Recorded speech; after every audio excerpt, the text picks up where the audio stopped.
Hallelujah. Praise the Lord. Hallelujah. ప్రభువును ప్రియరక్షకుడైన యేసుక్రీస్తు నామమున అందరికీ శుభాభివందన తెలియజేసుకుంటున్నాం. నేటి దినమునకైన వాగ్దానం సామెతల గ్రంథము 3వ అధ్యాయము 6వ వచనం. నీ ప్రవర్తన అంతటి యందు ఆయన అధికారమును ఒప్పుకొనుము, అప్పుడు ఆయన నీ త్రోవలను సరళము చేయను. నేను చదువుకుంటున్న రోజుల్లో 5వ తరగతిలో ఒక పాఠం ఉండేది. ఆ పాఠంకి హెడ్డింగ్ ఉండేది కాదు, కానీ కింద పాఠం అంతా చదివి పైన మనం హెడ్డింగ్ పెట్టాలి.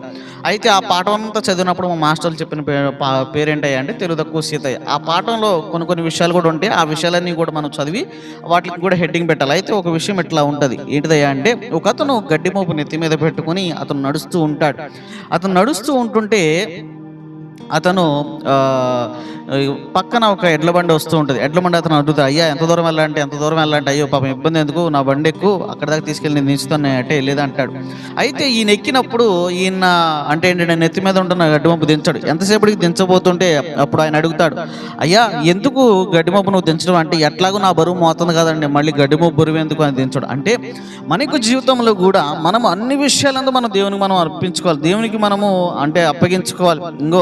ఇంతవరకు దేవుడు చేస్తాడు అంటే ఈ విషయాలు దేవుడు తోడు ఉంటాడులే, ఈ విషయాలు నేను చూసుకుంటాలే అని కాదు, కానీ అన్ని విషయాలను బట్టి మనం దేవునికి మనం అప్పగించుకోవాలి. మన యొక్క ప్రవర్తనను బట్టి, మన యొక్క మాటలను బట్టి, మన యొక్క తలంపులను బట్టి, మన యొక్క క్రియలను బట్టి, అన్నిటి విషయాలను బట్టి మనం దేవునికి మనం సమర్పించుకోవాలి. దేవునికి మనం అధికారం ఇవ్వాలి.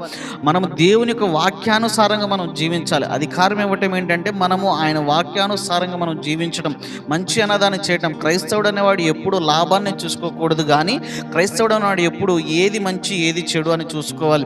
ఏది నాకు లాభం ఏది నాకు నష్టం అని కాదు, కానీ ఇది ఏది మంచిది ఇది ఏది చెడు, ఇది అంటే ఎంతవరకు అవతల వాళ్ళకి సహాయపడగలుగుతుంది, ఇది అవతల వాళ్ళకి ఎంతవరకు మేలు చేయగలుగుతుంది అన్న విషయాలు చూడాలి. కానీ ఎంతవరకు ఇది నాకు లాభసాటి అవుతుంది, ఎంతవరకు ఇది నా జేబులు నింపుతుంది అని కాదు, ఎంతవరకు ఇది నా పొట్ట నింపుతుంది, ఎంతవరకు ఇది నా బ్యాంక్ బ్యాలెన్స్ ఇది జోడిస్తుంది అనేది కాదు.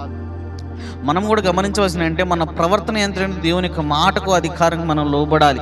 దేవుడు మనకు చెప్పిన అన్ని విషయాలు మనం భయం కలిగి, భక్తి కలిగి, జాగ్రత్త కలిగి ఈ యొక్క లోకంలో మన ఇరుగు పొరుగు వారితోనూ, మనకు చుట్టుపక్కల వారితోనూ మనము సఖ్యత కలిగి, మంచి ప్రవర్తన కలిగి, అన్ని విషయములు యందు మనం దేవుణ్ణి ముందు పెట్టుకుని మనం జీవించాలి.